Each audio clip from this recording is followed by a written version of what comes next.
चलिए सबको इस व्यास पीठ से बहुत बहुत आशीर्वाद। ठाकुर जी सबको कल्याण करें। साथ ही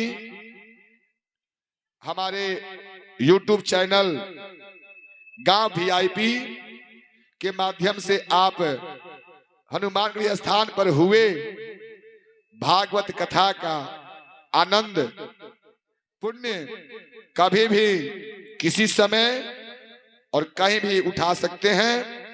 ये सारी कथा गांव VIP चैनल पर YouTube पर अपलोड है। कृपया इस चैनल को सब्सक्राइब करें, लाइक करें और शेयर करें। बड़ी उत्सुकता के साथ बिना कुछ लिए भले दिया ही है। प्रतिदिन आकर के समय से कथा का रिकॉर्डिंग करके डाला है। ठाकुर जी से प्रार्थना है कि ठाकुर जी शीघ्र ही इस कथा का पुण्य इसको प्रदान करें और चैनल प्रमोट हो जाए। जय श्री राधे। आप सहयोग करेंगे और चैनल को सब्सक्राइब करेंगे। जय श्री राधे।